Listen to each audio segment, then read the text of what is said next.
மோசடி செய்து போலியான ஆதரவு கடிதத்தை ஆளுநரிடம் கொடுத்துள்ளதாக அமமுக பொதுச் செயலர் டிடிவி தினகரன் முன்வைத்த குற்றச்சாட்டை தவிக திட்டவட்டமாக மறுத்துள்ளது. தவிகவுக்கு ஆதரவாக அமமுக எம்எல்ஏ காமராஜ் கடிதம் எழுதுவதாக கூறும் வீடியோ ஒன்றை அக்கட்சி வெளியிட்டுள்ளது.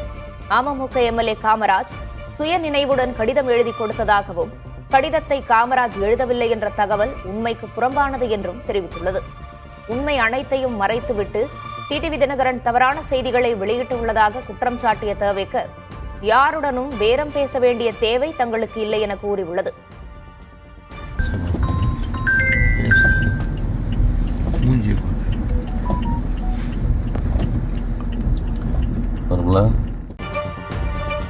அமமுக எம்எல்ஏ பெயரில் ஆளுநரிடம் போலி கடிதத்தை தவிகவினர் கொடுத்துள்ளதாக அக்கட்சியின் பொதுச் செயலர் டிடிவி தினகரன் குற்றம் சாட்டியுள்ளார். மாயமானதாக சொல்லப்பட்ட அமமுக எம்எல்ஏ எஸ் காமராஜுடன் ஆளுநரை சந்தித்த பின் செய்தியாளர்களிடம் பேசிய அவர் தவிக தலைவர் விஜய் குதிரை பேரத்தில் ஈடுபடுவதாகவும் எம்எல்ஏக்களை மோசடி செய்து விலக்குவதாகவும் விமர்சித்தார்.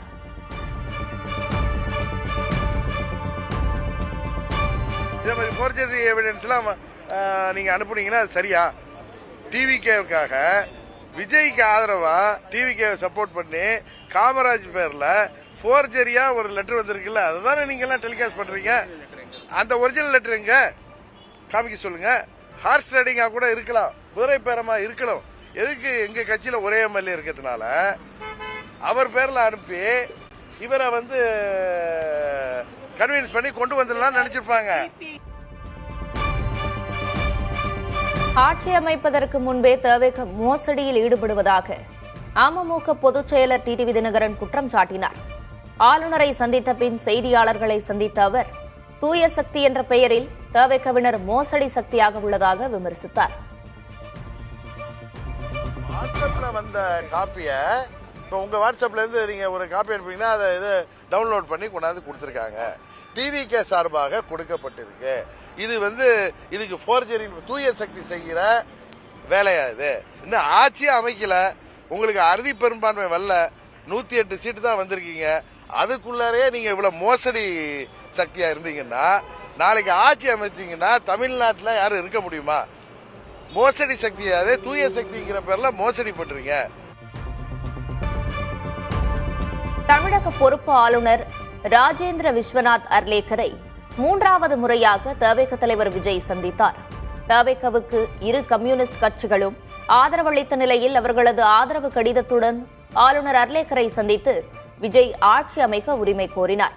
அப்போது ஆட்சி அமைக்க அழைப்பு விடுக்குமாறு ஆளுநரிடம் விஜய் கேட்டுக் கொண்டதாக கூறப்படுகிறது.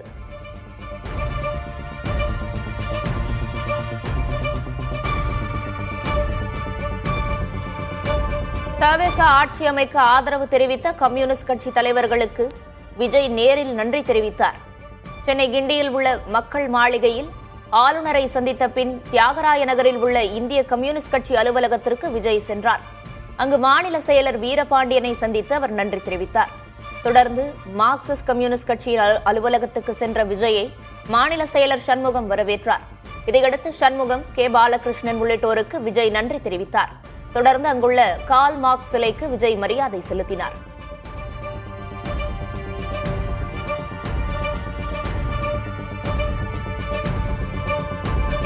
தவிக ஆட்சி அமைக்க நிபந்தனையற்ற ஆதரவு வழங்குவதாக இந்திய கம்யூனிஸ்ட் கட்சி தெரிவித்துள்ளது.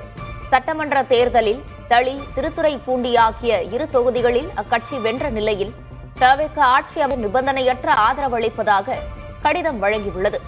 இது தொடர்பாக நடைபெற்ற சிபிஐ அவசர செயற்குழு கூட்டத்தில் தவிக ஆட்சி அமைக்க ஆதரவளிக்க முடிவெடுக்கப்பட்டதோடு சிபிஐ சட்டமன்ற குழு தலைவர் ராமச்சந்திரன் ஆளுநருக்கு கடிதம் எழுதியுள்ளார்.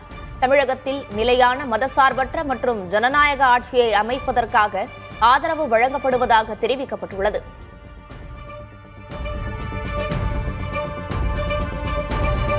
தவிக ஆட்சி அமைக்க நிபந்தனையற்ற ஆதரவு வழங்குவதாக மார்க்சிஸ்ட் கம்யூனிஸ்ட் கட்சி அறிவித்துள்ளது. தவிக சார்பில் மார்க்சிஸ்ட் கட்சியிடம் ஆதரவு கேட்டு கடிதம் அனுப்பப்பட்டது. பின்னர் தவிக துணை பொதுச் செயலர் நிர்மல்குமார், சிபிஎம் மாநில செயலர் பே சண்முகம் உள்ளிட்ட நிர்வாகிகளை நேரில் சந்தித்தும் ஆதரவு கோரினார். தவிகவின் கோரிக்கை தொடர்பாக சிபிஎம் செயற்குழு, மாநில குழு கூட்டத்தில் விவாதிக்கப்பட்டதை தொடர்ந்து ஆட்சி அமைக்க நிபந்தனையற்ற ஆதரவளிப்பதாக தெரிவிக்கப்பட்டது. பத்மநாபபுரம் தொகுதி சட்டமன்ற உறுப்பினர் செல்லசுவாமி, கீழ்வேளூர் தொகுதி சட்டமன்ற உறுப்பினர் லதா ஆகிய இருவரும் தவிக ஆட்சி அமைக்க ஆதரவு தெரிவித்து ஆளுநருக்கு கடிதம் எழுதியுள்ளனர்.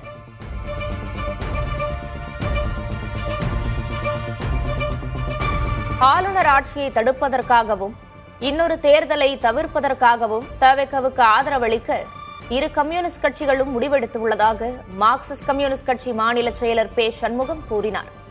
இந்திய கம்யூனிஸ்ட் கட்சி மாநில செயலர் வீரபாண்டியனுடன் இணைந்து செய்தியாளர்களை சந்தித்த அவர், ஆட்சி அமைக்க ஆதரவு என்பதை தவிர வேறொரு அரசியல் நிலைப்பாட்டை எடுக்க முடியாதென்றும் கூறினார்.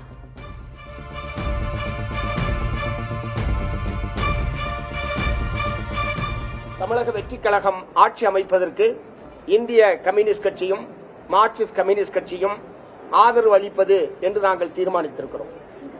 அதே நேரத்தில் அமைச்சரவையில் பங்கேற்க மாட்டோம், வெளியிலிருந்து ஆதரவு அளிப்பது என்றுதான் இரண்டு கட்சிகளும் நாங்கள் முடிவு செய்திருக்கிறோம். ஆகவே இன்னொரு தேர்தலை தவிர்ப்பதற்காகவும் ஆளுநர் ஆட்சி வருவதை தடுப்பதற்காகவும் இப்போது தவேகாவுக்கு ஆதரவு என்பதை தவிர வேறொரு அரசியல் நிலைப்பாட்டை எடுக்க முடியாது என்பதை உணர்ந்து இரண்டு கட்சிகளுடைய மாநில குழுவும் இந்த முடிவை எடுத்திருக்கிறது என்பதை நான் தெரிவித்துக் கொள்கிறேன். திமுக ஆட்சியில் நிறைவேற்றிய மக்கள் நலத்திட்டங்கள் தொடர வேண்டும் என்று சிபிஎம் மாநில செயலர் பே. சண்முகம் கூறினார். மாநில உரிமைகளை பாதுகாக்கவும் மதவெறிக்கு எதிராகவும் திமுகவுடன் இணைந்து தொடர்ந்து போராடுவோம் என்றும் அவர் தெரிவித்தார்.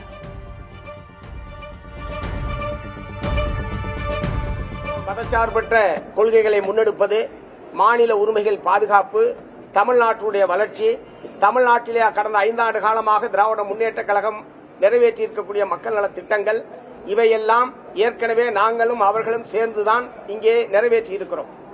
அந்த வகையில் இனி வருங்காலத்திலும் மதவெறி சக்திகளுக்கு எதிராக ஒன்றிய பிஜேபி அரசாங்கம் மாநில உரிமைகளை பறிக்கிற போது திராவிட முன்னேற்ற கழகத்தோடு இணைந்து மாநில உரிமைகளை பாதுகாப்பது, மதவெறி நடவடிக்கைகளுக்கு எதிராக சேர்ந்து போராடுவது என்கிற அந்த போராட்டம், உறவு என்பது தொடரும்.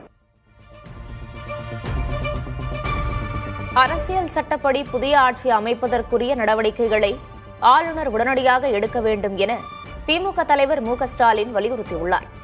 அவர் வெளியிட்டுள்ள பதிவில், ஏற்கனவே இருந்த சட்டமன்றத்தை கலைத்து ஆளுநர் ஆணை பிறப்பித்து விட்டதாக குறிப்பிட்டுள்ளார். தேர்தலில் வென்ற சட்டமன்ற உறுப்பினர்கள் பதவி பிரமாணம் எடுத்துக் கொள்வதற்கும் மாநிலத்தின் நலனை முன்னெடுத்து செல்வதற்கும் புதிய அரசு அமைய வேண்டியது காலத்தின் கட்டாயம் மட்டுமல்ல, ஜனநாயகத்தின் மிக முக்கிய பணி என்றும் மு. க. ஸ்டாலின் தெரிவித்துள்ளார்.